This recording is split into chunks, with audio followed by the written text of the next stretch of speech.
France Maghreb 2. Programme de ce grand forum est d'abord hommage. Beji Khaï Essebsi, à l'âge de 82 ans, nous a quitté ce matin. Le président tunisien est mort en effet ce matin à l'hôpital militaire de Tunis. Hommage, et nous réécouterons ces deux passages sur France Maghreb 2, l'un en 2013, le deuxième en tant que président en 2018. Touareg Pami l'a rencontré à la mosquée de la Zitouna en Tunisie. Au programme de ce grand forum, avec ce sujet à la une, l'Algérie qui condamne fermement la campagne de démolition de maisons palestiniennes à Jérusalem par les autorités israéliennes. Considérez-vous ce positionnement politique comme légitime? On en parle dans un instant avec Nassim Lachlache, Audrey Pronesti et Abdeslam Itache. Au programme également, suite et après la disparition du président Beji Khaï Essebsi, doit-on être inquiet pour l'avenir de la Tunisie? Doit-on et peut-on maintenir ces élections programmées pour octobre et novembre prochains, législatives et présidentielles? On en reparle avec vous et avec nos chroniqueurs tout à l'heure. Sans oublier le zapping, les infos zappées et le quiz en fin d'émission avec un véritable combat aujourd'hui entre Abdeslam Itache et Nassim Lachlache. L'arbitre, celle qui risque de tout fausser, s'appelle Audrey Pronesti. Soyez les bienvenus. C'est parti pour le LGF qui vous emmène comme tous les jours jusqu'à 18h. Le grand forum, le coup de cœur. Sur France Maghreb 2. Un coup de cœur un peu particulier aujourd'hui en ce 25 juillet 2019. Nous avons appris la disparition du président en exercice Beji Khaï Essebsi. Le chef d'État tunisien Beji Khaï Essebsi est mort à l'âge de 92 ans ce matin à l'hôpital militaire de Tunis. C'est ce qu'a annoncé la présidence tunisienne dans un communiqué de presse aujourd'hui, repris par l'agence de presse officielle. Le chef de l'État avait été hospitalisé hier 24 juillet pour un problème de santé consécutif au série malaise qu'il avait eu le mois dernier. Vous vous en souvenez, le jour des deux attentats qui ont frappé le cœur de Tunis à l'avenue Bourguiba. Plusieurs fois ministre après l'indépendance en 1956, ambassadeur de Tunisie en France, poste duquel il va démissionner pour divergence avec le président Bourguiba. Président également de l'Assemblée nationale de 1989 à 91 sous l'ère Ben Ali, il était devenu une figure centrale pour gérer la transition après la chute de ce dernier en 2011. Il avait fondé son propre parti, Nida Tunis, en 2012 et avait été élu président de la République, le premier élu démocratiquement en 2014. Coïncidence du calendrier de la nouvelle démocratie tunisienne. Le président tunisien est décédé le jour anniversaire de l'assassinat du député de gauche Hadj Mohamed Brahmi. Et justement, Beji Khaï Essebsi, on l'a eu à le rencontrer à plusieurs reprises. D'abord moi-même en tant que candidat à l'époque pour le poste de président, et Touareg Pami l'a rencontré à Tunis justement. C'était pendant le Ramadan. C'était en plein cœur de Tunis. Hommage, réécoutons Beji Khaï Essebsi lors de ces deux passages sur France Maghreb 2. France Maghreb 2, France Maghreb 2. Monsieur Beji Khaï Essebsi, bonjour. Bonjour. Bienvenue sur France Maghreb 2, une radio qui s'adresse à la communauté maghrébine de France et donc aux Tunisiens qui vous connaissent. Pour les autres, nous allons tenter de vous présenter. Vous avez été, après la Révolution, le deuxième Premier ministre, celui qui a mené à bien les premières élections libres et démocratiques, sur lesquelles d'ailleurs se fonde aujourd'hui la légitimité de la Tunisie. Vous êtes également le président du principal parti d'opposition, Nida Tunis. Oui, c'est les sondages qui le disent. D'ailleurs, les sondages vous donnent vainqueur pour les prochaines élections, monsieur le Premier ministre. Est-ce que ce portrait traduit-il votre image à l'international, monsieur Beji Khaï Essebsi? Enfin, oui, c'est une caricature, mais enfin, elle est exacte. Alors, monsieur le Premier ministre, vous organisez ce dimanche, le 23 juin prochain, à Montreuil, à partir de 14h au Palais des Congrès, un meeting. Alors, quel message entendez-vous faire passer auprès des Tunisiens en France? Comme vous savez, les Tunisiens à l'étranger représentent à peu près 10% de la population tunisienne, ce qui n'est pas négligeable. Et puis, on voudrait, à cette occasion, démontrer que nous occupons aussi, nous préoccupons aussi des problèmes que connaissent nos concitoyens à l'extérieur aussi. D'abord que la Tunisie ne néglige pas ses compatriotes qui résident à l'extérieur. Deuxièmement, nous voudrions prendre contact avec eux et voir quels sont les problèmes qui se posent, n'est-ce pas? Et troisièmement, nous devons expliquer à tout le monde que les Tunisiens à l'étranger qui vivent vivent bien, et deuxièmement qu'ils doivent respecter les lois et coutumes des pays qui les hébergent. Donc, et puis que de toute façon, nous pensons qu'ils vont jouer un rôle important dans les prochaines élections, parce que si nous prenons les résultats des élections qui sont passées le 23 octobre 2011, les partis islamistes ont remporté le plus grand nombre de sièges à l'extérieur parce qu'effectivement ils étaient plus présents et que les Tunisiens qui se trouvent à l'étranger n'ont pas donné l'importance qu'il faut à ces élections-là. Donc nous voudrions les sensibiliser à leur devoir et au rôle qu'ils peuvent jouer pour la Tunisie de demain. Monsieur le Premier ministre, également président du principal parti d'opposition en Tunisie, l'Ida Tunis, Monsieur Beji Raed Essebsi, qui est notre invité aujourd'hui. La Tunisie vit en ce moment, Monsieur le Premier ministre, vous n'êtes pas sans l'ignorer, une situation délicate. J'aimerais attirer votre attention sur notamment la dernière affaire en date, sur une affaire de justice où 6 rappeurs ont été invités devant la justice justement, ainsi qu'une journaliste. Qu'avez-vous à dire aux Tunisiens qui nous écoutent ici même en France sur la liberté d'expression? La liberté d'expression, c'est l'acquis principal de cette révolution. Maintenant, les Tunisiens ont le droit de s'exprimer et ils ne sont pas toujours en sainteté chez le gouvernement et chez les autorités. Mais pour les rappeurs, évidemment, je crois qu'ils ont été poursuivis parce qu'ils ont dit des choses un peu difficiles contre le système sécuritaire. En réalité, nous sommes pour la liberté de la parole, et j'estime que la justice a eu la main lourde en essayant de les faire taire. Et nous soutenons quand même la liberté d'expression et nous soutenons ces rappeurs-là, tout en leur conseillant d'être plus réalistes et de ne pas exagérer dans les attaques contre les forces de sécurité qui actuellement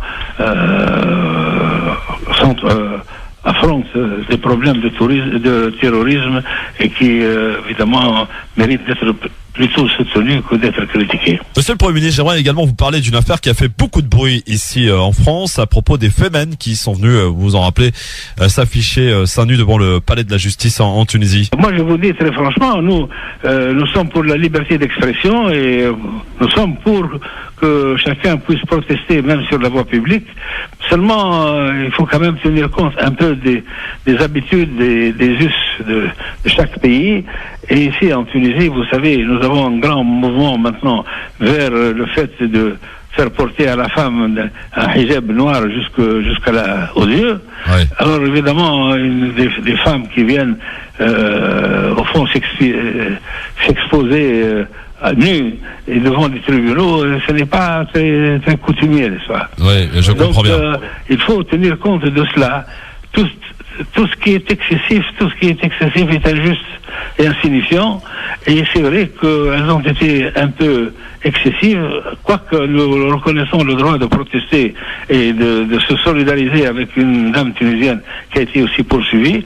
Et nous pensons que la justice tout de même a été un peu lourde dans cette affaire-là. Ces filles-là ne méritaient pas une décision aussi sévère. Alors monsieur Essebsi, j'aimerais revenir au moment où vous étiez Premier ministre. On rappelle que vous avez été le 2e Premier ministre après la révolution tunisienne. Quels ont été pour vous les moments forts justement de votre passage en tant que Premier ministre en Tunisie? Quand j'étais nommé Premier ministre, j'avais annoncé une feuille de route. Et je m'étais tenu à cette feuille de route. Et justement, les gens ont apprécié cela et m'ont suivi.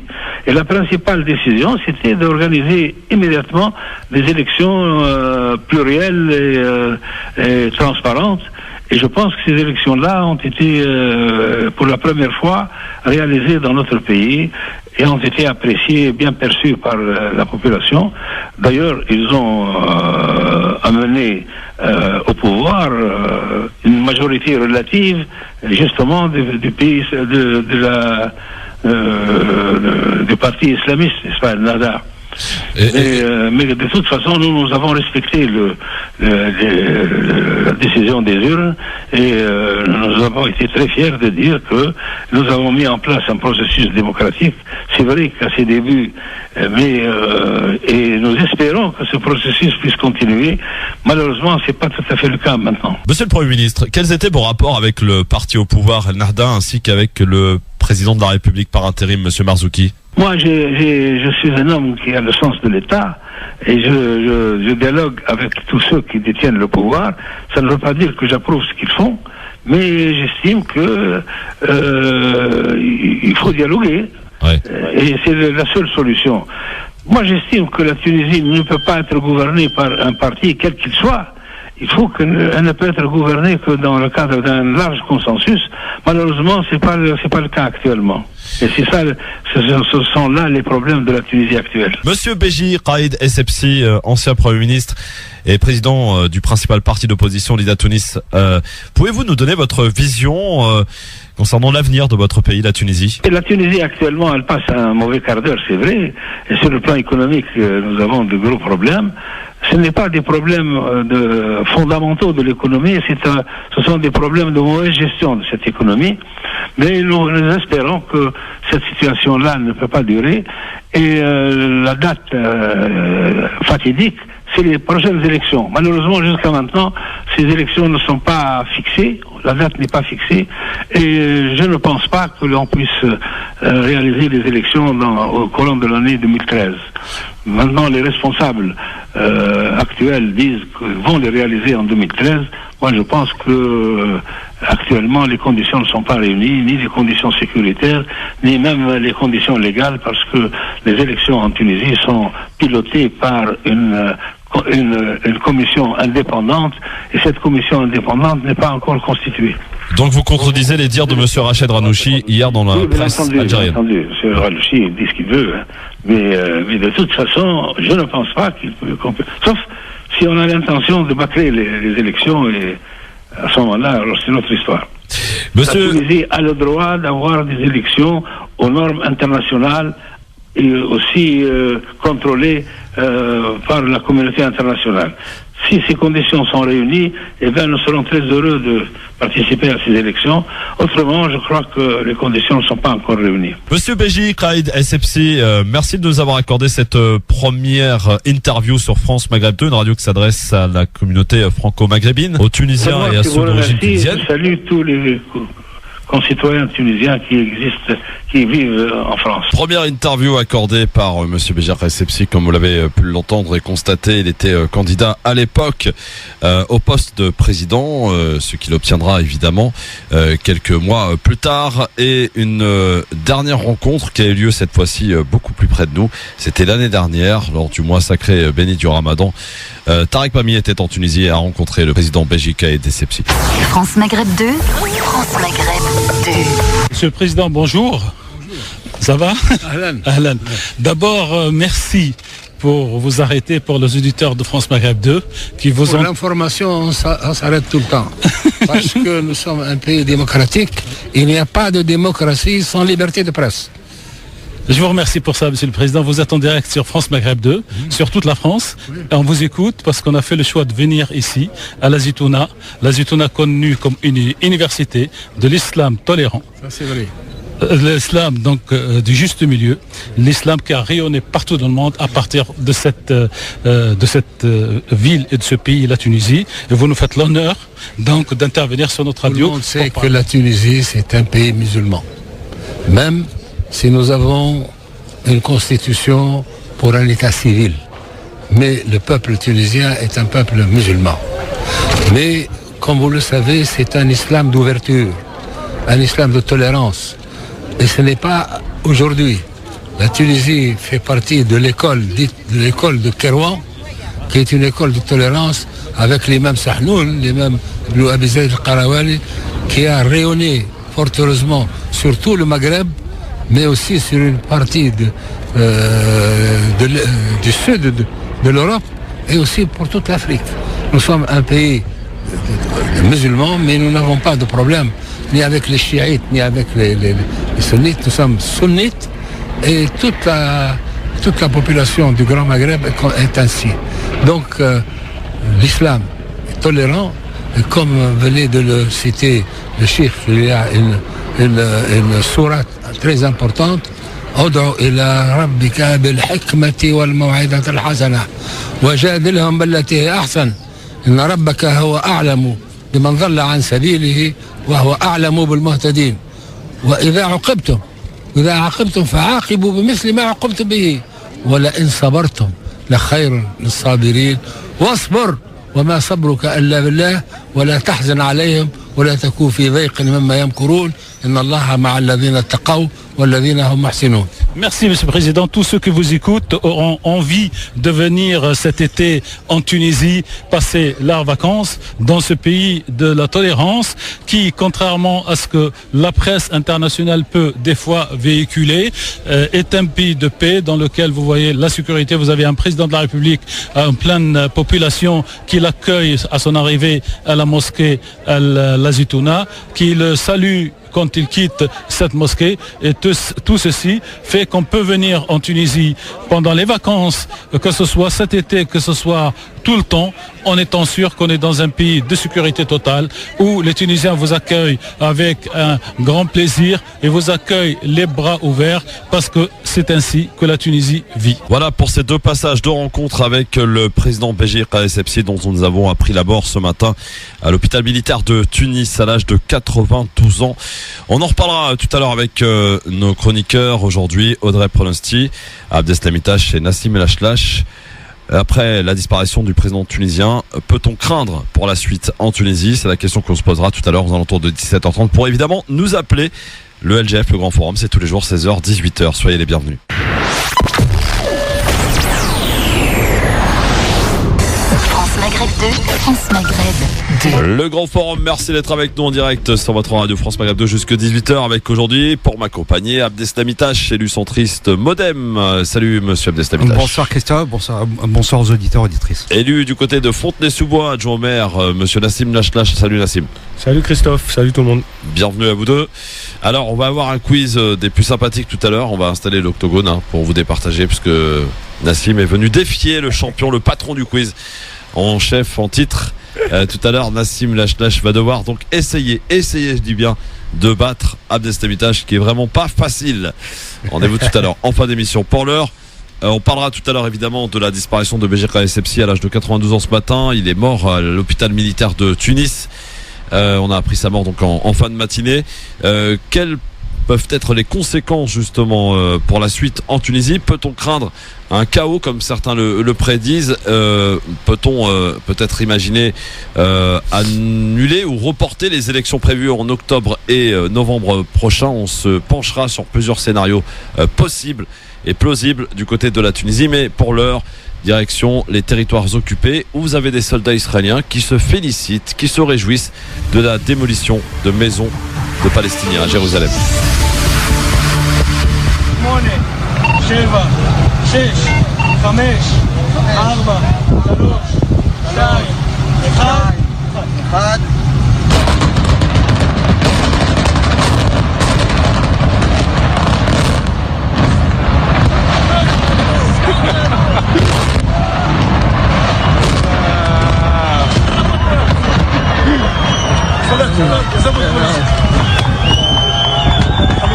Voilà, les colons soldats israéliens qui se réjouissent donc de démolir des maisons palestiniennes, messieurs. C'est des images finalement qu'on a l'habitude de voir, je veux dire rien de neuf sous le soleil pour le coup. La question que j'ai envie de vous poser aujourd'hui, l'Algérie qui condamne fermement la campagne de démolition de maisons palestiniennes à Jérusalem par les autorités israéliennes. Considérez-vous ce positionnement politique comme légitime? On connaît la position qu'a l'Algérie vis-à-vis de la Palestine. Est-ce que c'est légitime pour toi, Abdeslam? Oui, elle est légitime et je la partage. Et on voit bien comment les Israéliens jettent à la rue des Palestiniens, les poussent à l'exil. Ça n'est pas de bon augure et en tout cas, ça ne laisse pas présager une possible paix. Parce que la paix passe par deux États voisins. Et ça, manifestement, le gouvernement israélien ne veut pas aller dans ce sens-là, c'est clair. Si certains pensent le contraire, surtout qu'ils se manifestent. Mais non, on n'est pas du tout dans ça. Et bien sûr, je désapprouve totalement ce type de comportement. Mais ensuite, si l'Algérie a réagi, c'est parce que de par le passé, elle a connu aussi cette dépossession des terres par les colons d'Algériens qui justement vivaient convenablement en Algérie. Mais bien sûr, il faut combattre toute tout État colonial et les colons israéliens n'échappent pas à cette règle-là qui est justement l'occupation sans aucune condition jusqu'au point de jeter des familles à la rue. Ouais. Et tu sais bien, Christophe, les gens qui sont dans le désespoir, une fois qu'ils ont tout perdu, quand ils n'ont plus rien à perdre, on peut arriver à des extrêmes et c'est vraiment malheureux et je vois très mal la paix se construire. Alors effectivement, on connaît les liens qui unissent le peuple algérien au peuple palestinien. On peut dire assez tranquillement que l'Algérie n'a jamais tourné autour du pot sur le sujet, en tout cas a toujours soutenu bec les ongles les Palestiniens. Nassim, d'où donc cette condamnation qui n'est pas surprenante. Est-ce que pour autant, c'est une position légitime politiquement pour l'Algérie? Est-ce que ça change quelque chose pour les Palestiniens? Malheureusement non, quoi. Ça change pas grand-chose, si ce n'est qu'ils se savent encore soutenus par l'Algérie, ce qui n'est pas le cas de tous les pays voisins. Ouais. Ce n'est pas la position du Maroc, par exemple. Ouais. Les Tunisiens sont Du aussi peuple très frileux. marocain, oui. Je parle des gouvernements. Ouais. Non, mais je précise parce que le peuple marocain est un des peuples justement qui se manifeste le plus Tu as raison, Christophe. pour les Palestiniens. En tout cas, le roi du Maroc, pour préciser en fait, c'est même pas le gouvernement marocain, c'est le roi du Maroc, ainsi que le gouvernement tunisien et les gouvernements successifs, si ce n'est celui qui a été constitué après la révolution tunisienne, sont tous frileux sur cette question, voire collaborent avec l'antité-sioniste et le colonialisme qui se déroule là-bas, alors qu'eux-mêmes ont eu une histoire avec la France, un passé colonial, ils ont vécu cela. En ce qui concerne les images qu'on a tous vues, en tout cas beaucoup de monde ont pu les voir puisque ça tourne sur les réseaux sociaux, j'aimerais juste rappeler que ce sont des images quotidiennes. Oui. Parce que là aujourd'hui, je ne sais pas pourquoi cette image fait plus de bruit ou fait plus parler d'elle que d'autres. En tout cas, cela fait longtemps, depuis 1967, Israël a annexé la partie est de Jérusalem. Donc on va pas partir sur avant 1967, c'est un autre débat, et les frontières de 48, on pourra en discuter, mais c'est pas l'objet aujourd'hui. En tout cas, depuis 1967, je m'en tiens aux résolutions internationales, d'accord, et à ce que les réglementations internationales disent. Jérusalem-Est est une ville aujourd'hui annexée et considérée comme la capitale palestinienne et non israélienne. Donc à Sheikh Jarrah ou à Silwan, qui sont deux villes justement de Jérusalem, deux quartiers de Jérusalem, on a des expulsions quotidiennes, mon cher Christophe, et j'en témoigne à titre personnel d'avoir vu de mes propres yeux des militaires sortir des Palestiniens de leur maison et des colons y entrer immédiatement après, c'est-à-dire ils sont échangés leur place. Et donc ça c'est l'une des manières de faire. Et l'autre manière, c'est aussi d'interdire toute modification dans les maisons, y compris quand il y a de la vétusté. On parlait tout à l'heure en off justement des réparations dans les maisons. On sait qu'il y a toujours quelque chose à faire. À partir du moment où le Palestinien touche à quoi que ce soit sur la façade de sa maison, y compris pour l'empêcher de s'écrouler, alors il y a une décision juridique qui lui intime l'ordre de détruire sa maison. Et j'aimerais en informer les auditeurs s'ils ne le savent pas. Le Palestinien doit payer le bulldozer qui détruit sa maison. C'est à lui de le payer. Ça va jusqu'au bout dans. Donc on est dans autre chose là. Ils ont pris soin de mettre de la dynamite et de le détruire entre guillemets proprement. Mais c'est catastrophique ce qui se passe dans la vieille ville. Pardon, Abdeslam, dans la vieille ville de Jérusalem. C'est une pression quotidienne des colons israéliens qui viennent dans les quartiers palestiniens justement par provocation. C'est pas le fait d'y être et de s'y balader, parce que là encore une fois mais qui viennent par provocation agiter des drapeaux israéliens, etc. Aussitôt qu'un Palestinien sort un drapeau palestinien justement, il est tout de suite arrêté, voire on lui tire dessus. Donc d'ailleurs, ça n'est pas, c'est une actualité qui dure et perdure, puisque les maisons étaient déjà détruites bien avant pour des principes d'inconstructibilité ou autres qui sont uniquement des faux prétextes. Mais au-delà de ça, toutes les personnes qui étaient dans la résistance supposée ou avérée voyaient sa famille perdre leur maison et complètement détruite. Donc ça, c'est une forme de terrorisme. Et ça, on le dit pas. C'est vraiment scandaleux. Si je peux ajouter quelque chose à ce que dit Abdeslam, la manière, par exemple, pour des personnes qui sont considérées, je mets des guillemets parce que c'est assez difficile. En plus, on est quand même en France et on n'a pas toutes les informations pour ceux qui n'ont pas la chance de maîtriser l'arabe et du coup de voir d'autres chaînes et d'autres sons de cloche que ceux qu'on peut avoir sur BFM TV et d'autres grandes chaînes, en continu.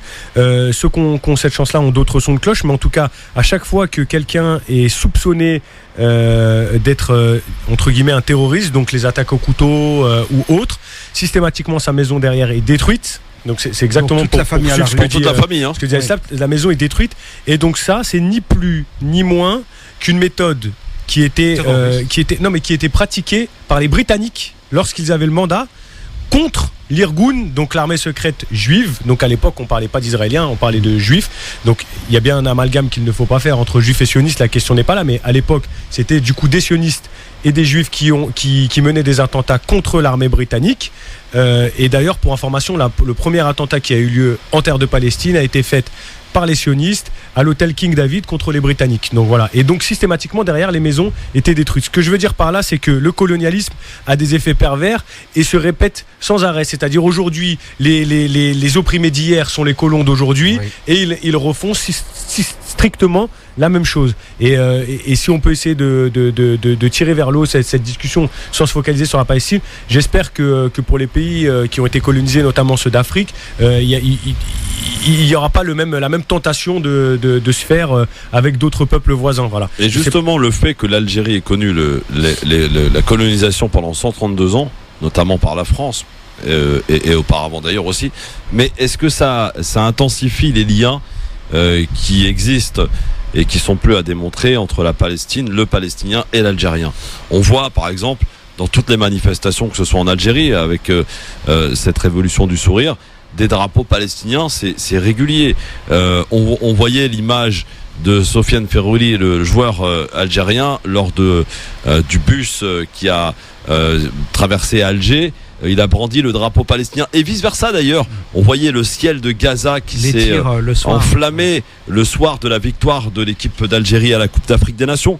On voit qu'en tout cas pour les deux peuples, il y a vraiment ce lien éternel. Si je peux juste vous raconter une petite histoire, Christophe, qui va symboliser et qui va montrer qui va illustrer ce que tu es en train d'affirmer. J'avais été visiter une école avec un groupe, on était plusieurs, une école près du mur de séparation justement, qu'on appelle le mur de la honte. Voilà, exactement. Et donc il était demandé aux enfants dans la classe, ils devaient avoir 11 ans, 12 ans quoi maximum. On leur a demandé est-ce que vous préférez aller en France ou en Algérie? Et ils ont tous dit l'Algérie. Donc voilà, c'est dire ô combien aussi le peuple palestinien est attaché et vice versa. Et le peuple algérien s'est illustré aussi par le soutien qu'il a pu faire. De toute manière, dans toutes les manifestations populaires au Maghreb et même au-delà, on voit des drapeaux palestiniens. Systématiquement, on les voit. On a des images encore qui tournaient récemment où le drapeau palestinien était hissé. Je pense que les peuples n'oublient pas la Palestine. En revanche, les gouvernements, ça c'est autre chose. Quand il y a une histoire de monnaie, on pourra parler par exemple de l'Arabie Saoudite et de sa position. Je sais que tu n'en as pas parlé peut-être volontairement, on parle essentiellement du Maghreb, mais de l'Arabie Saoudite qui est en train de créer une ligne justement de train entre Jérusalem et Riyad, ce qui m'interroge. La sécurité du Hajj de la Mecque faite par une société privée israélienne, et tout un tas de choses. Et après l'hypocrisie lorsque on interdit aux uns et aux autres d'aller dans les pays respectifs, vous voyez. Donc on n'est pas dans cette même situation. Et j'invite par contre tous ces footballeurs et toutes ces stars du ballon et autres s'ils ne le font pas déjà, je les invite sincèrement à pouvoir investir un petit peu dans les structures associatives qui mènent des actions là-bas et d'essayer de soutenir au mieux pour ceux qui le peuvent, ceux qui ont les moyens, bien évidemment. Cristiano Ronaldo l'a fait plusieurs reprises, lui. Oui. Alors je sais pas si c'est vrai, rumeur ou je sais pas si c'est réel ou si c'est une rumeur, parce que on a eu avec des fakes. Vous avez tous vu peut-être le maillot de foot avec même Messi, on l'avait à un moment donné alors qu'on sait Messi très sioniste. Voilà. Mais bon, Cristiano Ronaldo en tout cas. Si tu permets, moi j'avais juste une autre anecdote. J'étais parti en Turquie et je m'étais retrouvé au petit déjeuner avec des Palestiniens. Et donc lorsqu'on en a commencé à parler, ils me demandaient quelles étaient mes origines. Donc je leur ai dit origine algérienne.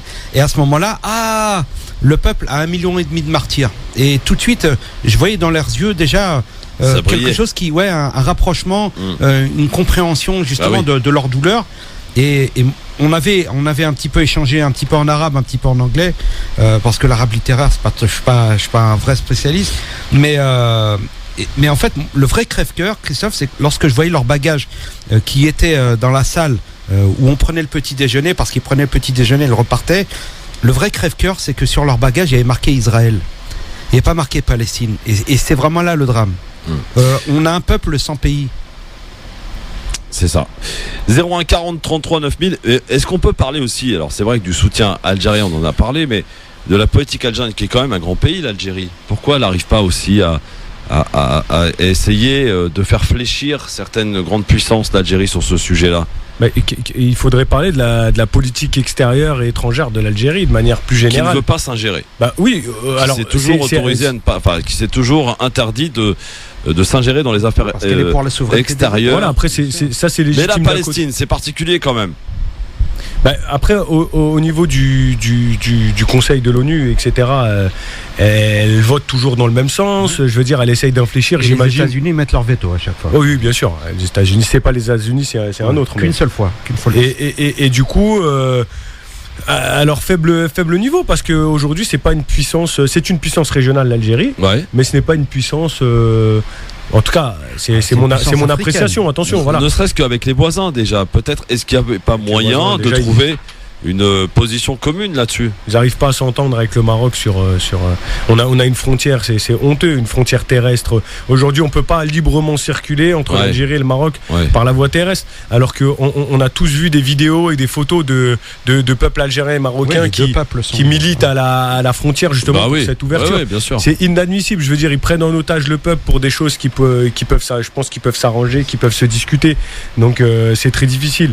Après, on va pas rentrer sur la question du occidental et de tout ça. C'est pas le sujet. C'est un autre sujet, mais le problème c'est que l'Algérie, je pense qu'elle n'a pas de posture internationale claire, si ce n'est un petit peu la Suisse quelque part. C'est un peu ça. Elle est de notoriété internationale. Et ce qu'il faut savoir, c'est qu'il y avait eu des prises d'otages à l'époque d'avions où c'était l'État algérien qui justement était entré dans les négociations et avait permis justement de libérer tous les otages. Et de l'autre côté, les personnes qui avaient pris l'avion étaient reparties sans être inquiétées. Au niveau international, l'Algérie a quand même une certaine posture. Alors aujourd'hui, on n'en parle plus, mais elle a une vraie reconnaissance. En tout cas, pour les pays non alignés et les pays du tiers-monde, l'Algérie a une vraie posture. Et on n'en parle pas assez. Alors peut-être qu'aujourd'hui, l'Algérie ne se positionne plus vraiment sur les autres pays parce qu'elle respecte la souveraineté des États. Je pense au Mali et je pense à ce qui s'y passe. Et pourtant, combien de pays auraient voulu qu'elle s'ingère dans les affaires de la Libye et notamment moi, je suis pour une armée africaine qui justement permettrait de mettre un petit peu d'ordre. Sans oublier les Égyptiens quand même. On a le contrepoids égyptien qui est la première armée quand même. Enfin, qu'Algérie qui a une grosse armée, mais les Égyptiens armés, je le rappelle quand même à nos auditeurs et auditrices, payés par les États-Unis. Donc, ce n'est pas du tout une armée ni libre ni indépendante et qui participe et contribue au blocus sur Gaza, puisque le blocus est israélo-égyptien. Ne l'oublions pas. Ils ont bouché tous les tunnels d'ailleurs. Voilà, ne l'oublions pas, il a détruit l'ensemble des tunnels qui permettaient le passage de vivres, le passage de matériaux de construction et autres. Et voilà, donc Al-Sisi, le sanguinaire, aujourd'hui est complètement collabore totalement avec l'entité sioniste. Voilà, il ne faut pas oublier qu'il y a aussi des contrepoids et que tout le monde n'est pas dans le même sens, ne va pas dans le même sens sur cette question-là. Pas de relation directe avec Israël pour l'Algérie, ça depuis de nombreuses années. L'Algérie ne reconnaît pas l'État d'Israël. Déjà, comment tu peux travailler avec un État que tu ne reconnais pas? C'est un des rares pays d'ailleurs, il n'y en a pas beaucoup dans le monde qui effectivement a cette posture politique sur ce sujet-là. Oui, après, il faut regarder ce qu'il en est vraiment. Nous, on sait ce qu'on sait, on sait ce qu'on nous montre, ce qu'on nous donne. Après, moi, à titre personnel, je suis convaincu qu'il y a quand même des relations. Des relations. Je pense qu'il y a des relations militaires. Je sais pas, franchement, j'ai pas assez d'éléments, mais je pense que c'est pas aussi simple que ça, et que ça reste des postures. Ça reste des postures. Il n'y a pas d'ambassade, il n'y a pas de commerce. Oui, d'accord. Mais a priori, il y aurait peut-être aussi des. Moi je pense qu'il faudrait creuser ça, et peut-être qu'il y a des gens qui nous écoutent et qui connaissent un peu mieux la question et qui peuvent peut-être nous éclairer. Après, si c'est pour aller sur la question nationaliste, non, l'Algérie, etc. Non, on essaye d'avancer, d'être objectif. Voilà, c'est pas juste de dire on aime tous l'Algérie, la question n'est pas là. En tout cas, c'est légitime pour vous. Pour 94% sur Facebook, France Maghreb 2 pour voter. Twitter, le grand forum FM2 en nous appelant 01 40 33 9000, ce qu'a fait Méziane. Salut Méziane. Oui, salam alaikum à vous. Salut Méziane. Merci. Bien écoutez, concernant le Maroc et la politique étrangère du Maroc, je parle pas du Maroc en tant que peuple, hein, parce que le peuple marocain, le peuple algérien, tunisien, voire libyen et même mauritanien, on a à peu près la même façon de penser. Par contre, le gouvernement marocain, avec le royaume, je crois qu'il est complètement acquis depuis très longtemps. Il est complètement acquis à la cause occidentale, voire américaine et israélienne. Donc c'est un cheval de Troie. Si le Maghreb ne se fait pas, tant qu'il y aura un royaume avec, comment on appelle ça, qui est à la solde de la politique, ce qui concerne l'international, la politique américaine et européenne, je crois que c'est le cheval de Troie qui ne fera jamais aboutir le Maghreb. Donc il faudrait que le peuple marocain et le peuple algérien s'unissent, que fasse le Maghreb, mais pour cela, il ne faut plus qu'il y ait de royaume marocain. Bon, est-ce que vous êtes aussi tranchant, messieurs, que notre ami Méziane? Ça, il appartient au peuple marocain. Bah oui, c'est à lui de choisir, en fait. On parlait de souveraineté. Moi, j'ai pas d'avis. Je suis pas monarchiste ni royaliste. Après, mais bon, si aujourd'hui, en tout cas, ce qu'on peut constater, c'est que la monarchie fait quand même la stabilité du Maroc. C'est quand même une force. Enfin, c'est un petit peu comme en Angleterre, c'est un peu comme dans d'autres pays. Ouais. Donc, je suis pas aussi des radicales. Par contre, là où je rejoins quand même monsieur, c'est que le Maroc a une tâche indélébile sur son ardoise, c'est qu'elle a aidé Israël à gagner la guerre des 6 jours, et ça on l'oubliera jamais, et on pourra pas l'oublier. Alors oui, c'était un autre gouvernement, 67. Etc. Mais donc là, on parlait tout à l'heure de Jérusalem, donc vous voyez bien que ça a été annexé en 67 comme Al-Khalil, Hébron, et que c'est à partir de 67 que tout est parti. Donc il y a une grande responsabilité du gouvernement du royaume marocain de l'époque, enfin qui est la continuité dans cette question-là, qui, je le rappelle, avait enregistré des discussions pour donner les plans d'attaque à Israël. Et ça, c'est un fait avéré. Vous pouvez appeler, mais pas besoin de s'exciter. C'est un fait avéré. Je veux dire, je suis pas en train de cracher sur nos frères marocains gratuitement. C'est pas du tout l'idée. C'est que le monarque de l'époque a fait ce choix. Voilà, c'est un choix et qui a été assumé jusqu'ici, en tout cas. Et aujourd'hui, c'est de notoriété publique. Ça, c'est quelque chose qui est gravé. Et à contrario, le peuple marocain se mobilise, comme je disais, vraiment pour la cause palestinienne. Pas plus tard qu'il y a 2-3 semaines, ils étaient à peu près 100 000 à Casablanca pour soutenir le peuple palestinien, et c'est régulier. Je veux dire, le peuple marocain est peut-être un des peuples qui se déplacent le plus, qui se mobilise le plus au Maghreb, même plus qu'en Algérie, pour cette cause palestinienne, hein. C'est ce qui est y compris en France, hein, les franco-marocains. Pour militer dans une association justement de solidarité internationale sur toutes ces questions liées notamment à la solidarité du peuple palestinien. On a beaucoup de franco-marocains.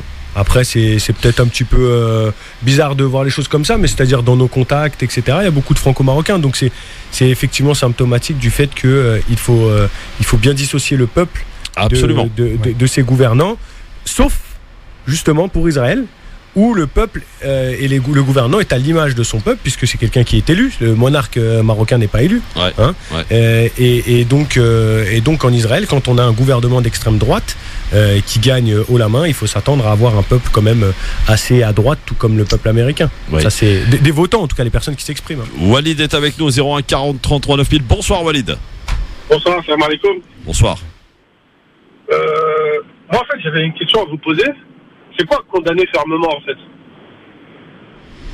Condamner fermement, c'est s'offusquer évidemment, c'est dénoncer le fait que des colons puissent détruire des maisons palestiniennes, notamment du côté de Jérusalem. Et comme on a pu le voir sur les images, même s'en féliciter. Et donc l'Algérie a condamné fermement cette méthode, cette pratique. Ouais, c'est ce que je me disais aussi, mais après moi personnellement, je trouve un peu que ça sert à rien, parce qu'au bout d'un moment, il faudrait, je pense, réagir. Parce que c'est comme si moi, demain, je voyais une fille en train de se faire violer à côté de moi, et je dis au monsieur, ce que vous faites, c'est pas bien. Mais j'agis pas, je réagis pas. Donc moi, je pense qu'au bout d'un moment, ça fait des années qu'ils souffrent, ça fait des années qu'ils en prennent plein la gueule, et donc au bout d'un moment, au lieu de juste dénoncer, faudrait agir. Par exemple, l'Algérie, elle peut agir en coupant ses relations avec la France, avec l'Europe, avec l'Union européenne, qui moi, je pense, ne condamne pas du tout ce que font les Israéliens aux Palestiniens. Il n'y a jamais eu une seule condamnation, qu'elle soit économique ou n'importe quoi de l'Union européenne. Donc au bout d'un moment, il y a des communiqués, il y a des communiqués de condamnation quand même de l'Europe assez régulièrement contre Israël. Après, effectivement, ça change rien. Mais c'est ça, moi, parce qu'au bout d'un moment, c'est bien beau de condamner. Après voilà, moi je trouve il y a des belles images quand j'ai vu les joueurs algériens. Moi je suis algérien, mais quand j'ai vu les joueurs algériens quand ils avaient la coupe et ils criaient Palestine Shohada, ça faisait chaud au cœur. Et voilà, pendant ce moment de joie, on pense aux Palestiniens. Mais au bout d'un moment, moi je pense qu'il faudrait réagir. On a une puissance, que ce soit l'Algérie, le Maroc, la Tunisie. Au bout d'un moment, il faudrait qu'on s'allie et qu'on fasse quelque chose de concret en fait. Parce que là, on attend quoi? Là, il en détruit énormément. Après, demain, c'est quoi? Ça va être des exécutions devant les caméras, devant tout le monde. Et c'est à partir de ce moment-là où on va pouvoir réagir. Merci Walid pour ton appel, pour ta réflexion. Et c'est vrai qu'on est bien loin de tout cela finalement. Quand on pense à ce que nous dit Walid, ça paraît vraiment même utopique d'entendre ça aujourd'hui. L'union du Maghreb sur ce sujet-là. Quand on sait la différence mais c'est une utopie cruciale. Nécessaire, Christophe. Oui, mais il faut absolument on connaît les divergences quand même qui sont importantes entre ne serait-ce que le Maroc et l'Algérie sur le sujet. Je peux dire une chose, dans l'Union européenne, il faut juste voir les échanges au Parlement. Je peux dire une chose, il y a beaucoup de convergences, mais aussi énormément de divergences parmi les États qui, de toute façon, les députés européens, lorsqu'ils y siègent, et ils y siègent en tant que députés européens, mais ils y siègent aussi et surtout en tant que députés français dans le Parlement européen ou députés portugais dans le Parlement européen. Et donc, ils défendent leur corporation. Donc, naturellement, la construction, si on s'arrête uniquement sur les divergences, on n'y arrivera jamais. Il faut absolument construire un Maghreb fort pour justement permettre économiquement de peser. Et quand on pèse économiquement, on pèse politiquement. Je vous rappelle la question à laquelle vous répondez aujourd'hui sur Facebook, France Maghreb 2, sur Twitter, le Grand Forum FM2, l'Algérie qui condamne donc fermement la campagne de démolition de maisons palestiniennes par les autorités israéliennes à Jérusalem. Considérez-vous ce positionnement politique comme légitime? Vous êtes 94% à penser que oui. Vous continuez de voter, que ce soit sur Facebook, France Maghreb 2, sur Twitter, le Grand Forum FM2, place au zapping. Si on prend 100 millions d'Africains d'un remplacement de population. Parce que les mots bamboula, d'accord, ça développe. Maintenant, moi, très franchement, je vois un barbu Angela Barret. La rémigration, c'est le départ des immigrés. Réellement le déradicaliser, est-ce que c'est possible? Une bonne dose de cheval. Mais je me sens très bien. Si la connerie se mesurait, il servirait de maître étalon. Et on commence ce zapping, messieurs, direction BFM TV, pour nous parler du marché du halal en France. Est-ce la fin du boom? C'est un reportage donc de nos confrères de BFM TV. Je propose d'écouter et de commenter juste derrière. Et quelques semaines après la fin du Ramadan, on fait le point sur le marché des produits halal en France avec vous, Frédéric Bianchi, puisque vous avez eu des chiffres. Alors, est-ce que c'est un marché en plein boom ? Alors, c'est vrai que le halal, c'est un sujet de consommation, mais c'est aussi un sujet très politique. Donc, on va regarder ce que font les produits halal en France. Est-ce qu'ils progressent? Alors, si on regarde sur une longue période, depuis 10 ans, oui, le marché a fortement progressé de 250% depuis 2009. C'était 80 millions d'euros de ventes en grande distribution il y a 10 ans. C'est 280 millions cette année. Alors, principalement durant les périodes de Ramadan, où il y a des très fortes croissances. C'était 10%, là, durant la période de Ramadan qui s'est achevée début juin. Alors, parce que l'offre s'est fortement élargie, à la fin des années 2000, début des années 2010, toutes les grandes marques qui sont allées, les Fleury Michon, les Arta, même la grande distribution, Casino avait lancé sa marque de distributeur, donc il fallait que tout le monde ait son produit halal. Donc le halal est bien un marché d'avenir. Alors c'est là que c'est plus difficile, on peut difficilement l'affirmer avec certitude. Alors certes, les ventes ont progressé encore de 5%, ce qui n'est pas rien, mais les taux de croissance étaient encore de 30 ou 20% encore il y a 2 ans sur ce marché-là. On peut penser donc qu'on atteint un peu un plafond. Les ventes de produits halal, si on les compare à l'ensemble des marchés des produits alimentaires, c'est seulement 0,3%. C'est un tout petit marché, un petit marché de niche qui peine à élargir sa cible. Aujourd'hui, les 3/4 des consommateurs, selon Nielsen qui a fait l'étude, les 3/4 de consommateurs sont de confession musulmane. Ça reste donc un petit marché sur lequel les gros industriels en plus se sont cassés les dents. On a parlé de ces marques-là qui ont essayé de s'attaquer à ce marché-là, mais Erta a arrêté d'en produire suite à divers scandales. Le volailler doux a fait faillite l'année dernière. C'est un des plus gros producteurs de poulet halal en France. Et les marques de distributeurs sont moins actives, lancent un peu moins de produits. Alors, qui détient ce marché ? Alors c'est principalement des petites sociétés. Il y a une petite PME française qui s'appelle Isla Délices, qui fait à peu près 40 à 50% des ventes de viande halal en France. Alors c'est une marque qui a été créée au début des années 90 par deux Français, Jean Daniel et Frédéric Herzog, et qui a été revendue l'année dernière à un fonds britannique. Ça, c'est pour la grande distribution, mais le gros du marché se fait aujourd'hui dans les circuits artisanaux, les boucheries indépendantes, la restauration. C'est là qu'on vend le plus de produits halal, mais difficile d'estimer. C'est important de mesurer un petit peu ces marchés-là. Il y a des chiffres qui circulent, qui font état de 4 à 5 milliards d'euros de ventes, mais les experts qu'on a interrogés disent que ces chiffres sont certainement surgonflés. Donc on ne peut pas l'estimer. En revanche, ce qu'on peut essayer de voir, c'est un petit peu ce que représente l'abattage, l'abattage rituel de viande. Eh bien, c'est 14% pour les bovins et 22% pour les ovins. Mais tout n'est pas consommé en France. Une grande partie part à l'export. Alors monsieur, est-ce que c'est la fin du boom du halal en France, d'après ce qu'on vient d'écouter chez le confrère de BFM TV? Je commence. Je t'en prie. Alors, ce qui est marrant, c'est que, j'en rigole. Il dit d'abord, c'est très politique. Mais c'est très politique parce qu'il veut que ce soit politique. Et ensuite, il se pose la question à savoir si le marché progresse ou régresse. On laisserait entendre que, puisque c'est très politique, si ça régresse, c'est qu'on a de moins en moins de musulmans, ou si ça progresse, on a de plus en plus de musulmans, et il faut s'en inquiéter. Il faut juste arrêter. On est complètement dans le fantasme. Moi, je dis qu'il faut foutre la paix aux musulmans, qu'ils mangent du halal ou pas, que les gens mangent du halal ou pas, qu'on les laisse tranquilles, marché d'avenir ou pas. Et il dit, c'est difficile à dire si c'est un marché d'avenir. Donc, est-ce que le musulman est un marché potentiel ou un marché porteur? On le voit durant les périodes du Ramadan. Non, mais Carrefour qui nous fait la danse du ventre, son jeu de mots, le palais de l'Orient, alors pour pas dire Ramadan, et qui nous vend les catalogues, les couleurs du Ramadan. Ça a hurlé de rire, Christophe, parce que quand tu passes dans les rayons, tu retrouves quoi? Tu retrouves des haricots blancs, de la boisson ifri, mais comme si on ne mangeait que ça. Et des gâteaux orientaux. Je suis désolé, moi je vais à ma boulangerie, je prends un éclair au chocolat, je prends un millefeuille, je mange tout à fait de manière classique. Je ne mange pas, dans mon alimentation, il n'y a pas que des baklawa et des cornes de gazelle. Faut juste arrêter, faut arrêter d'être dans ce fantasme-là, c'est tout. Et qu'à cette période-là, on mange comme à l'habitude, c'est tout. Tu vois, même dans les boissons, on va te mettre une boisson, par exemple Selecto, parce que c'est le mois de Ramadan, et pendant le mois de Ramadan, ils doivent boire du Selecto. Non, et si j'ai envie de boire autre chose? On en a bu dimanche du Selecto ensemble d'ailleurs. C'est vrai. Il était bon. Nassim, le boom du halal. Très. Et puis même juste pour rebondir sur ce que disait Abdeslam, sur les gâteaux orientaux, c'est aussi excluant pour toute une frange des musulmans, puisque en fait les entre guillemets arabes, vraiment je mets des guillemets, surtout qu'en ce moment on a des débats très tendus sur qui est arabe, qui est berbère, qui est ceci, qui est cela, mais en tout cas on se comprend. Ne représentent que 20-25% des musulmans dans le monde. Donc aujourd'hui en France, c'est vrai, ça c'est bon de leur rappeler que les Arabes sont minoritaires chez les musulmans. Ultra minoritaires même. Donc aujourd'hui en France c'est divers. Je veux dire, vous avez d'un côté les Turcs, vous avez d'un côté les personnes d'origine malienne, sénégalaise, et puis bien sûr maghrébine, etc. Mais c'est-à-dire qu'on a réduit aussi l'islam et le Ramadan aux Maghrébins. Ça c'est la première chose que je voulais dire. Ensuite sur la deuxième chose, tu peux la garder? Oui, bien sûr. Pour après la pub. À tout à l'heure. Donc à tout de suite sur France Maghreb 2, suite du zapping, les infos zappées. Et on va s'intéresser un peu à la Tunisie. On va s'interroger après la mort de Beji Essebsi ce matin. On l'a appris à l'âge de 92 ans. Faut-il s'inquiéter pour l'avenir en Tunisie? À tout de suite.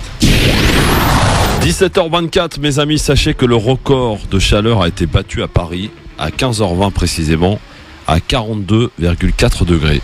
Voilà, record battu, messieurs.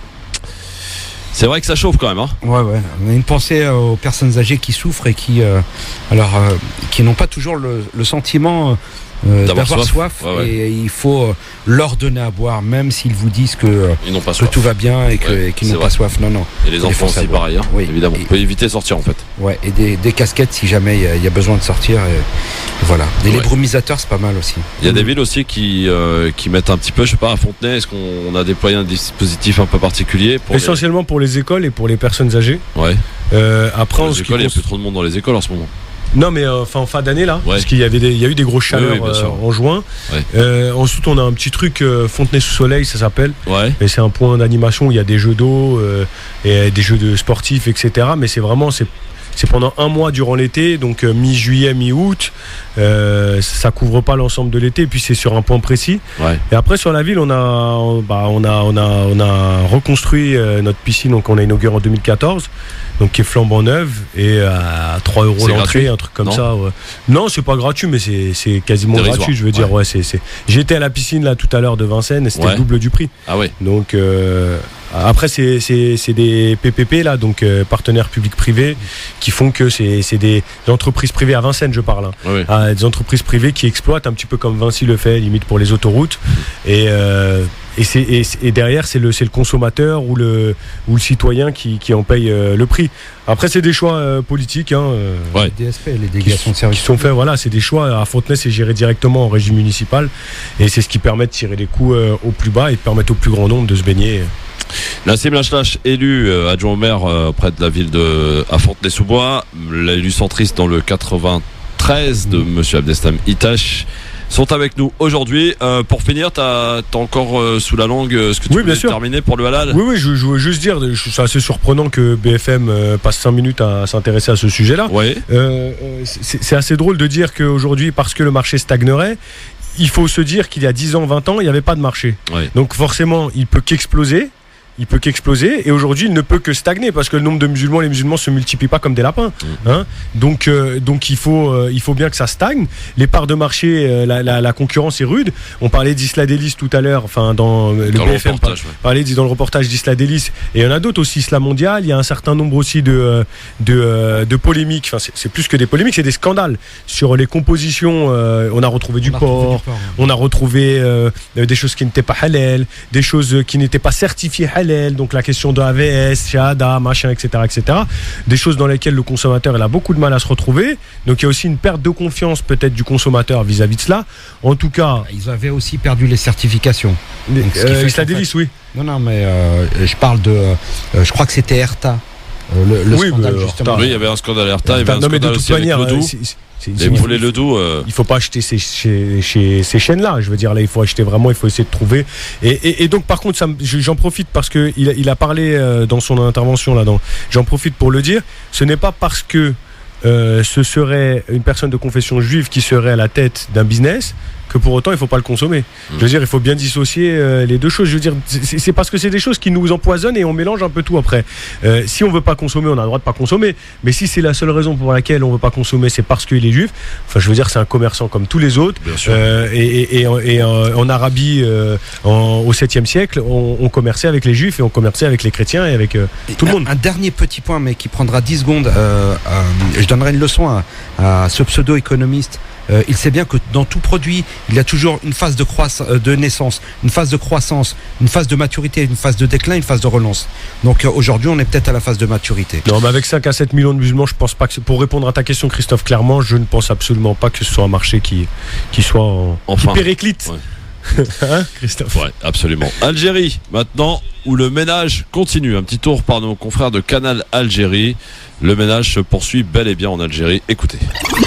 Tout d'abord, le chef de l'État, Abdelkader Ben Salah, a signé aujourd'hui un décret présidentiel portant nomination du général Abdelrahman Harar, commandant de la gendarmerie nationale, en remplacement du général Ghalib El-Qsir, qui a été mis fin à ses fonctions.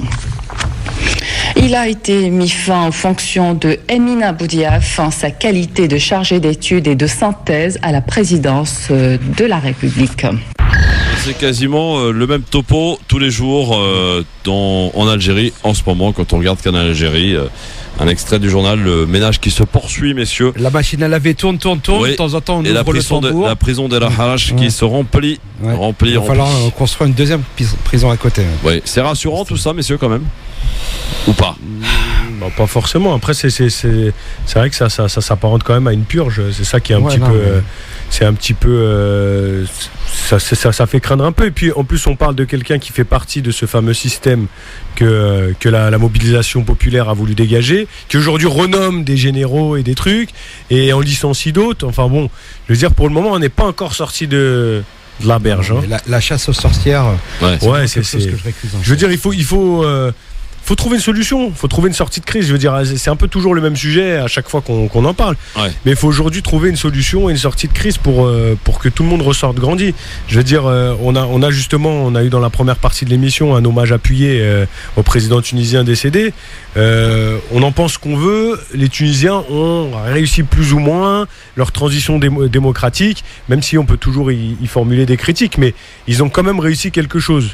Alors il faut s'inspirer de ce qui a réussi, s'inspirer de ce qui n'a pas réussi chez nos voisins, je veux dire, et il faut essayer d'avancer. Et là aujourd'hui, on est un petit peu dans l'impasse. Je veux dire, on est avec un président qui n'a plus de légitimité. Voilà, il a autant de légitimité que Mahmoud Abbas. Donc c'est dire. C'est pour dire, effectivement. Tiens, un petit tour par W9. Parce que vous regardez de temps en temps un dîner presque parfait, messieurs, diffusé donc sur W9. Dans l'émission de mardi, elle a été accusée d'avoir laissé passer une séquence raciste anti-asiatique. Le mieux, c'est encore d'écouter pour que vous fassiez votre propre opinion. Écoutez ce qui s'est passé à l'antenne mardi sur W9. Et très agréable aussi à regarder. Donc très joli et tout en douceur. C'est vrai que ça va très bien dans le thème, mais j'ai trouvé qu'il me manquait quelque chose. J'ai trouvé que c'était un petit peu simple. J'ai quand même trouvé dans l'ensemble que c'était joli.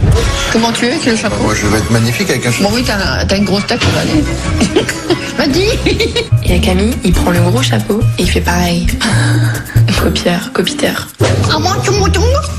Ce soir, la décoration de table, c'était un peu trop simpliste pour moi. Je m'attendais à de plus beaux objets peut-être sur la table ou une nappe un peu plus travaillée. Il y avait beaucoup de richesse au niveau asiatique, c'était pas exploité. On est bien entouré. Bouddha. Badou. Les convives n'ont pas boudé les Bouddhas. Leurs notes vont-elles s'en ressentir? Il n'y a rien qui vous choque, monsieur, là-dedans? Au niveau de la chaîne de télé. J'ai pas tout saisi. C'est difficile sans les images. J'ai entendu quelque chose genre une imitation, Ching Chong déjà, et puis. Glossophobie. Mais c'était pas clair, mais. En tout cas, il y a eu des plaintes de déposées auprès du CSA pour. Effectivement, si c'est le cas. Enfin, faudrait vraiment regarder la séquence parce que du coup, on sait pas qui sont mais de toute manière, imiter un accent, c'est raciste. Faut être clair. Voilà. Donc, c'est au niveau de la chaîne. À partir de là. Alors Michel Leb, Michel Leb qui faisait. Il a fait sa carrière sur l'accent africain. Ce sont pas mes lunettes, ce sont mes narines. C'est bon, quoi. Ça va. Non, mais après, par contre, c'est bien que les gens se mobilisent et qu'ils fassent des.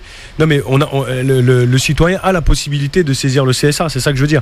Donc, s'il le fait, qu'il le fasse, qu'il puisse. Je vais regarder ça ce soir, du coup, en rentrant, et je vais en faire tout autant. Je veux dire, si je me sens solidaire de la chose, et je pense que au prime abord, c'est le cas, il faut le faire parce qu'il faut pas laisser passer ce genre de choses parce que ça le banalise. Et c'est comme ça qu'Éric Zemmour est parti de certaines chaînes.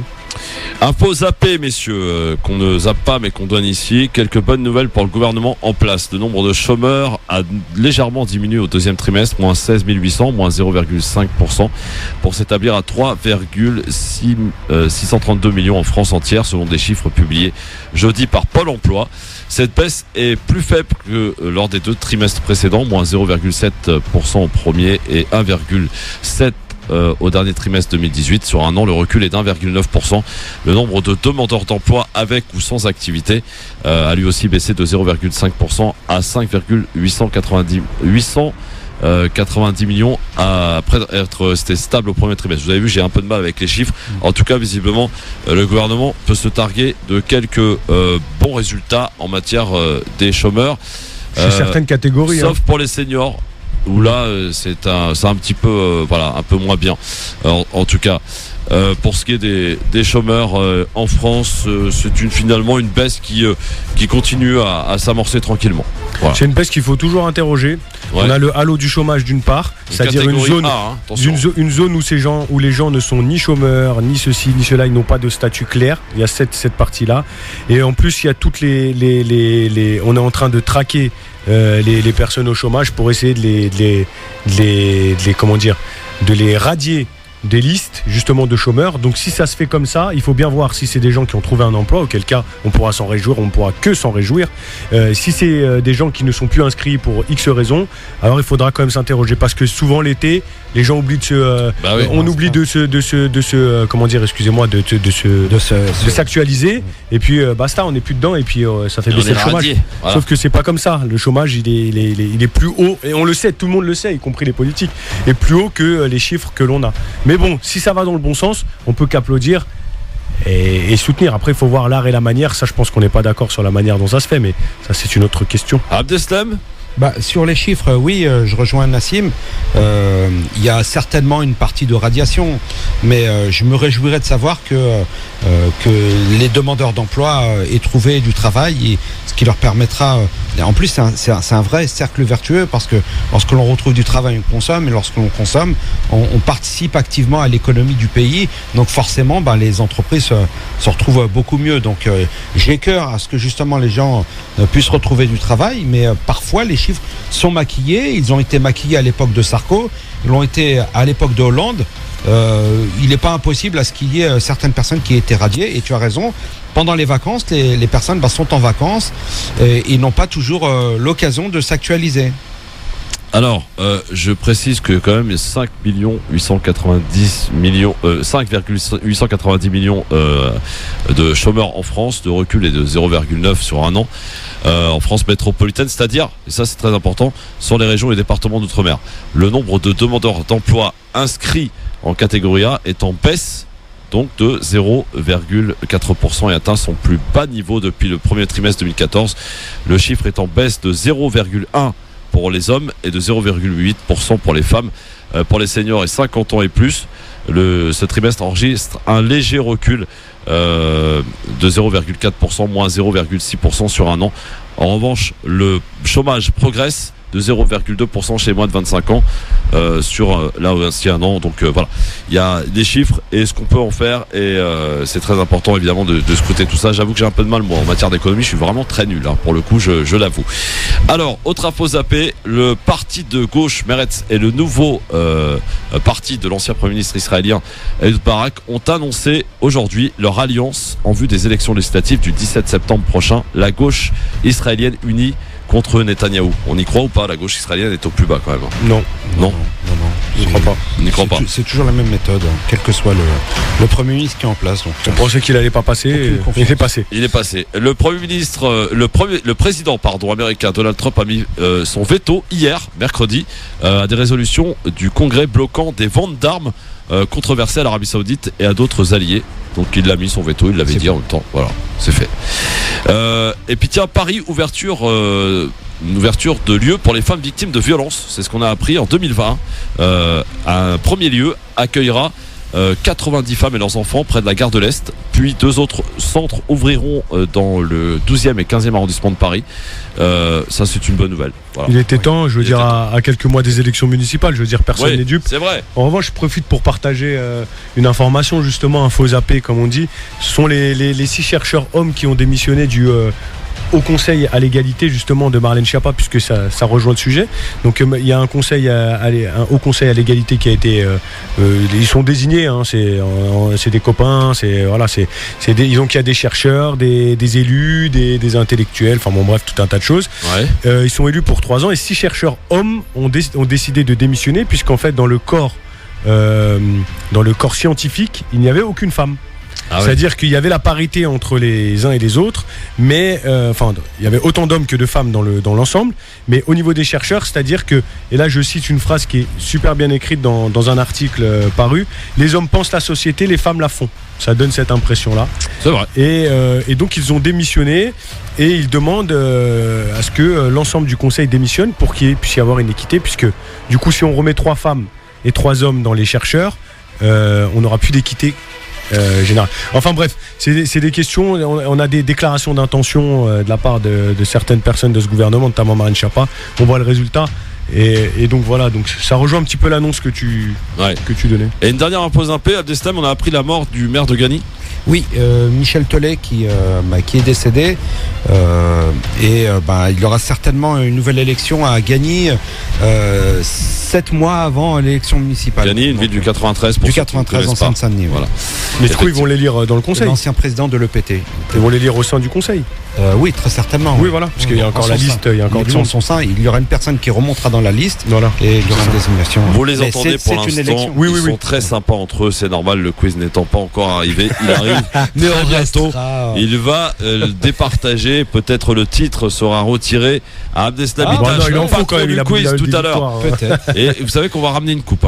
Ah oui, on va ramener la coupe à la maison, les gars. J'ai beau la coupe à la maison. Ah, absolument. Ouais. Bon, un petit tour par la Tunisie, messieurs. On a appris ce matin donc la disparition à l'âge de 92 ans du président Béji Essebsi, à l'âge de 92 ans, disais-je, à l'hôpital militaire de Tunis ce matin suite à des difficultés respiratoires. Il est rentré donc hier une nouvelle fois à l'hôpital.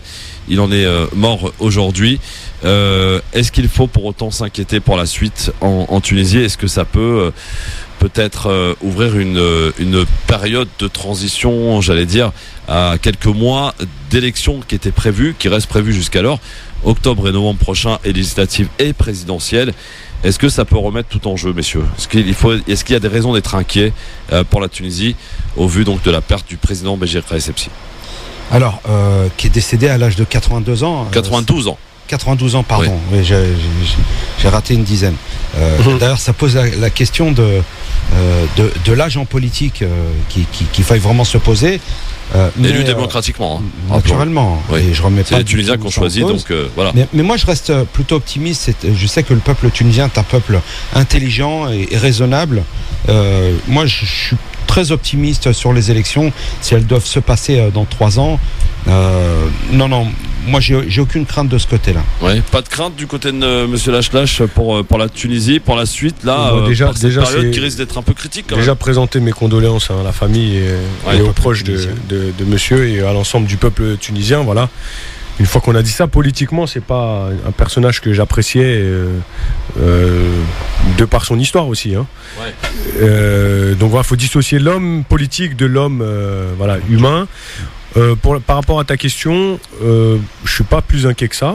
Les Tunisiens ont su surmonter des choses beaucoup plus complexes jusqu'ici. Il y a une intérim qui s'est mis en place très rapidement. Je veux dire, pour le moment, en tout cas, on n'a pas entendu qu'il y avait de débat sur qui devait faire quoi. Les choses semblent claires. Jusque les élections qui sont prévues. En plus, elles sont prévues très prochainement. Donc, a priori, elles auront lieu, d'après vous? Il y a pas de je pense qu'il n'y a pas de raison que cela change. C'était prévu. Et voilà, par contre, pour rejoindre quand même Abdeslam sur la question de l'âge, mais ça, je parle au niveau mondial, hein, je ne parle pas pour la Tunisie. Peut-être qu'il faut y réfléchir et mettre une limite. Mais en France, on publie son état de santé lorsque l'on est candidat. Et que les gens sachent. Et d'ailleurs, à ce propos, François Mitterrand avait maquillé son cancer. Bah oui, ouais. À sa deuxième élection, personne ne savait qu'il avait un cancer. Lui, il le savait très bien. Mais voilà, l'état de santé quand même de nos gouvernants est importante pour justement éviter d'avoir cette politique de la chaise vide. Et vous en savez quelque chose en Algérie? Vous avez quand même eu un président qui a été il est en bonne santé pendant plus de 5 ans. Champion olympique, tu vois, il a la santé. Bon, il est encore vivant. Pour venir à la Tunisie, est-ce qu'il ne faut pas s'inquiéter du jeu peut-être trouble que pourrait peut-être apporter dans l'échiquier politique de Ennahda par exemple? Écoute, c'est aux Tunisiens de décider, c'est un peuple souverain. Et moi je leur fais confiance et ils choisiront en fonction de... Moi je sais que certains s'inquiètent. C'est une manière de se dédouaner ça, mon cher Abdeslam. Non, je le pense vraiment, Christophe. C'est pas à moi de décider pour mes amis tunisiens. Pas de question de décider, c'est une question d'avoir un avis sur le sujet. Voilà. Non, mais après que j'estime que la religion et la politique ne fassent pas bon ménage et je suis pour la séparation des deux. Cela étant dit, le peuple tunisien décidera en son âme et conscience de ce qui est bon pour lui. Et moi, je ne veux pas préempter la décision des Tunisiens. Oui, Nassim. Non, moi, je suis pas particulièrement inquiet du jeu que pourrait jouer Ennahda. Ennahda est un parti comme les autres, en tout cas reconnu dans le pays. Donc, il a le droit de se présenter. À partir de là, les Tunisiens ont eu une expérience déjà avec eux. Mais l'ingérence extérieure, Nassim Abdeslam, est-ce qu'il faut en avoir peur? On sait qu'il y a il faut en avoir peur, bataille qui s'opère en Tunisie. Par exemple, je sais que le Qatar est le premier investisseur en Tunisie. Et puis il y a l'Arabie Saoudite, notamment le prince MBS qui a été reçu en grande pompe en Tunisie par le président Béji Essebsi.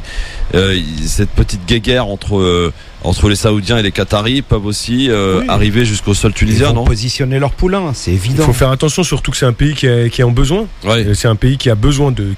Ils profitent toujours d'une instabilité, ces pays qui veulent tout la Tunisie a besoin d'énergie, elle a besoin de tourisme, elle a besoin de beaucoup de choses.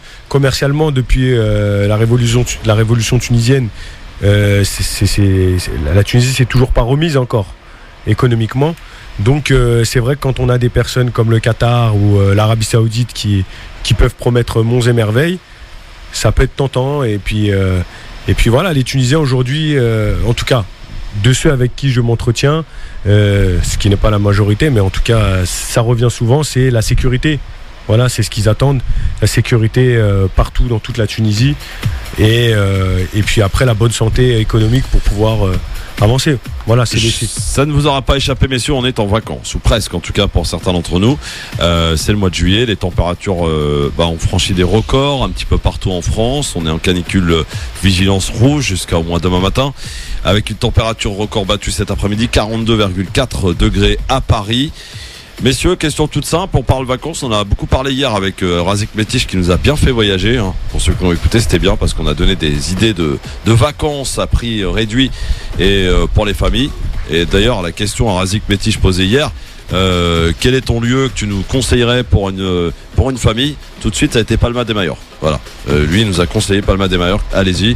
A priori, c'est sympa, c'est pas cher et en plus, voilà, c'est à coût assez réduit. Moi, la question que j'ai envie de vous poser aujourd'hui, on voit qu'il y a un certain boom au niveau des locations de maisons avec piscine privée. Alors, messieurs, est-ce que vous êtes plutôt de ce type-là, c'est-à-dire à louer des maisons avec piscine privée, ou alors est-ce que vous êtes comme moi, par exemple, quand on va en vacances, on va à la plage? Écoute, moi la piscine privée, je suis pas contre. Non, moi ça me conviendrait très bien, mais tu sais, l'un n'empêche pas l'autre, hein. On peut très bien avoir une piscine privée aux abords d'une plage et du coup profiter des deux. À un moment se retrouver en famille, nager, se faire plaisir, et il y a d'autres moments être à l'extérieur. Je pense que les deux sont pas en contradiction. Donc tu peux louer la maison avec la piscine et aller à la plage. Ouais, complètement. En famille. Ah ouais, complètement. Ouais, Nassim. Ouais, pareil, après tout dépend Vous savez qu'il y a de moins en moins de seins nus sur les plages, selon une étude très sérieuse. Non, je sais pas. Ouais. Je n'ai pas remarqué qu'il y en avait moins.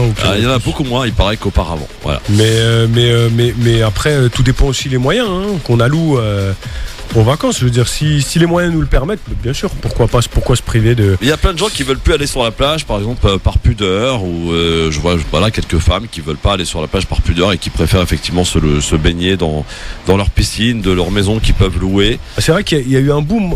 Moi, j'ai remarqué ça depuis quelques années. Par exemple, il y a Halal Booking. Je sais pas si vous connaissez. Oui. Voilà, je sais pas si c'est de la pub ou pas de la pub, si on peut. C'est un peu de la pub, mais bon, il y a quelques promos intéressantes. Désolé. Du coup, Halal Booking qui est donc le même système que Booking, le site qu'on connaît tous, pour réserver des maisons, sauf que c'est la certitude d'avoir des conditions entre guillemets dites halal, quoi. C'est quoi les conditions dites halal? Les conditions dites halal, ça peut être une possibilité, pas de vis-à-vis, possibilité de se baigner de manière privative en famille, ou avec des moments femmes, des moments hommes, des choses comme ça. Ouais. Après, c'est souvent, il y a aussi des choses en Europe, c'est pas que dans des pays dits musulmans, c'est aussi en Europe où il va y avoir aussi la certitude de ne pas trouver d'alcool, de pouvoir avoir de la nourriture adaptée, donc soit halal, soit du poisson, soit des choses comme ça. J'ai jamais eu l'occasion de réserver sur ça, j'ai déjà regardé, mais j'ai vu qu'il y a de plus en plus de propositions. Alors c'est vraiment, là je parle par rapport à la communauté et à celles et ceux qui souhaiteraient être à l'abri des regards un petit peu, j'ai vu que ça se développait un petit peu, donc ça rejoint un peu ce que tu disais. Vous êtes plage quand même, messieurs? Vous êtes très plage ou pas? Ouais, moi j'aime bien la plage. À part le sable là, qui me saoule, mais. Ah ouais, c'est un peu pénible, surtout avec les enfants quand ils font des châteaux là et qu'ils te font des trucs.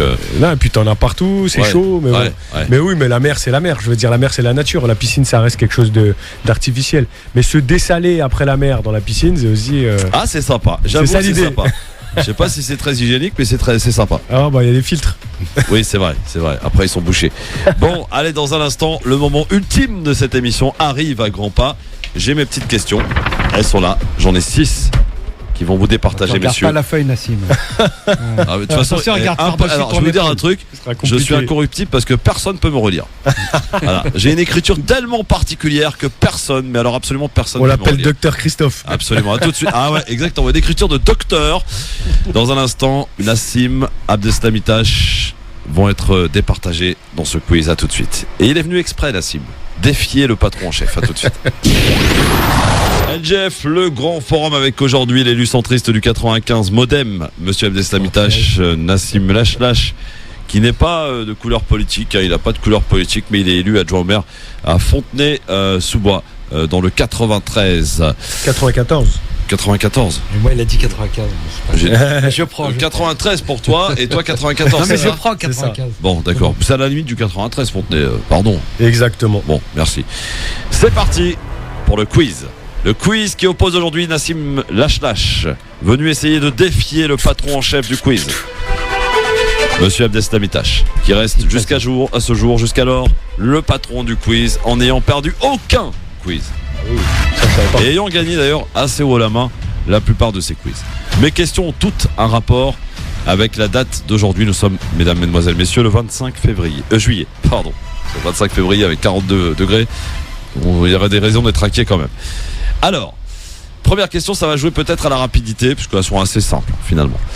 Première question. Qui devient président de la Tunisie en 1957 ? C'est pas Bourguiba. Bon. Tu m'as dit Bourguiba ? Bah oui. Bonne réponse, Nassim Lachlache. T'avais un doute. J'ai vu qu'Abdeslam il savait, mais qu'il avait un doute. J'ai failli dire Ben Ali. 1-0. Ah ben non, Ben Ali est arrivé en pouvoir en 86. Oui. Ou 87. Si je ne m'abuse. 87. Oui, 87. Deuxième question. Attentat à Paris en 1995. Vous vous rappelez évidemment un attentat qui a fait 8 morts. Métro Saint-Michel.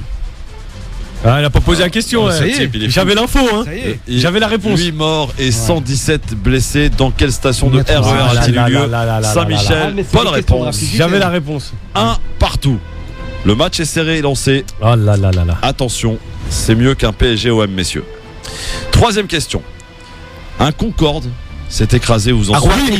Non, taisez-vous. Sur un hôtel. Écoutez bien ma question, s'il vous plaît. Un Concorde 95 s'est écrasé. 114 morts. Taisez-vous. Au décollage, c'était à proximité de Gonesse, on s'en souvient évidemment, sur un hôtel, faisant quand même 113 morts, on s'en rappelle, dont 4 dans l'hôtel. La question est la suivante, c'était d'ailleurs de la compagnie Air France, c'était en 2000. Oui. Où se rendait l'avion ? En Allemagne. Pas du tout. À New York. À New York. C'était des Allemands. Vous constatez quand même que j'avais les infos sur la. Ouais, mais pas la bonne réponse. C'était à New York. Effectivement, il a dit en Allemagne au début quand même. Non, c'était 3h Allemagne allemande qui avait. Combien mettait le Concorde pour aller à New York ? 3h30, c'est ça ? C'est ça, ouais, quelque chose comme ça. Combien de temps ? 3h30 ? Ouais. Et le coût, c'était. Il y avait un aller, il y avait un retour dans 8000 et quelques euros, ouais. Le voyage. Bon, ils offraient le champagne pour ce coup. Ah bah oui, quand même. 2-1 pour Abdeslamitache. Quatrième question. Je cherche une ancienne rappeuse. Diams. Originaire de Chypre. Yes. Oh non, mais non. Ça va mal. La boulette. Sur le cœur, donc il faudrait que l'on c'est Marine. Rappeuse. Eh oui, l'ancienne rappeuse. Mélanie. Ouais, c'est pas Diams, ça s'appelle Mélanie. Elle est née, messieurs, le 25 juillet 1980. Bon anniversaire à Diams aujourd'hui. 3-1 pour Abdeslamitache. Attends, pose pas la question, Nassim. Reviens. Qu'est-ce qu'il y a, Nassim ? Il est pas devant son micro. Non, Nassim. Assieds-toi, Nassim. Il triche, Nassim. Non, du tout. Viens ici. Du tout, j'ai des notes amis. Ah oui, d'accord. Très bien. Alors, 5e question, 3-1 pour Abdeslamitache. Messieurs, ça devient chaud. Attention. Oh là. Quel homme d'affaires retrouve la liberté le 25 juillet 1997? Il était incarcéré d'ailleurs depuis le 6 février. Bernard Tapie. Bernard Tapie est une très bonne réponse.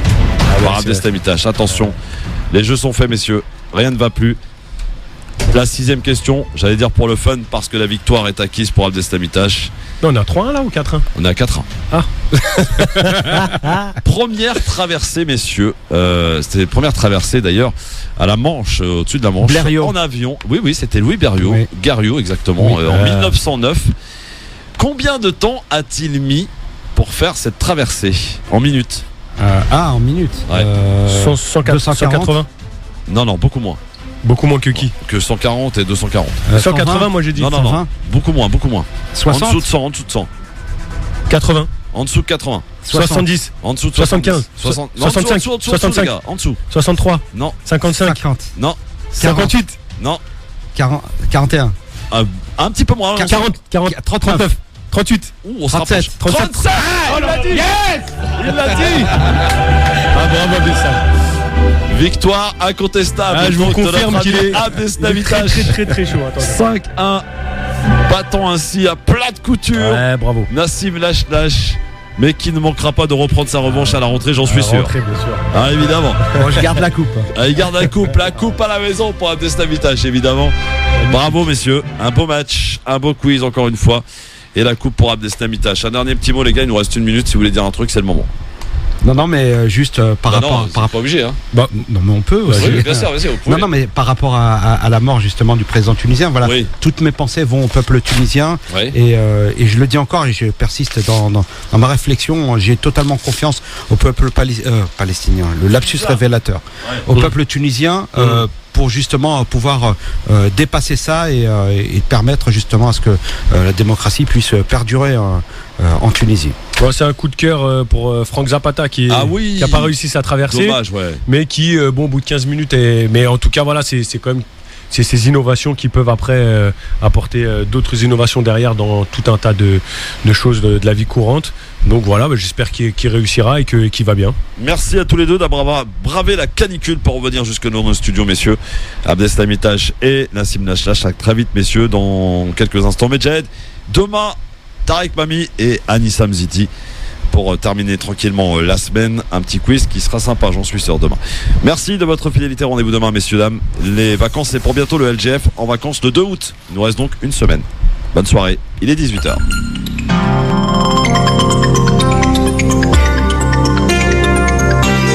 Dans un instant, Medjed, pour l'heure, le rappel de l'actualité. Bonsoir. Bonsoir, nouveau record de chaleur en France, 42 degrés 6 relevé à Paris en fin d'après-midi, 41 degrés mesurés également à Lille.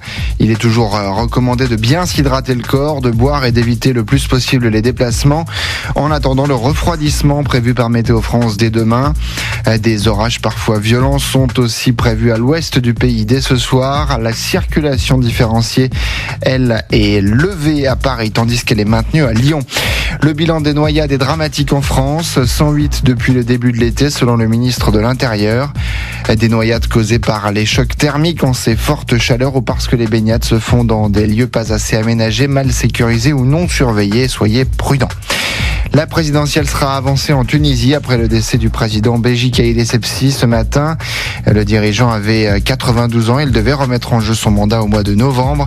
C'est le chef du Parlement qui assurera l'intérim et devra organiser le scrutin avant le 23 octobre.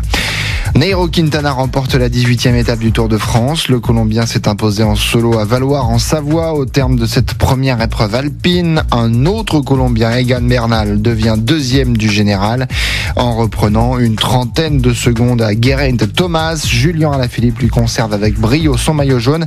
Demain, 19e étape entre Saint-Jean-de-Maurienne et Tignes avec notamment le col de l'Iseran à franchir.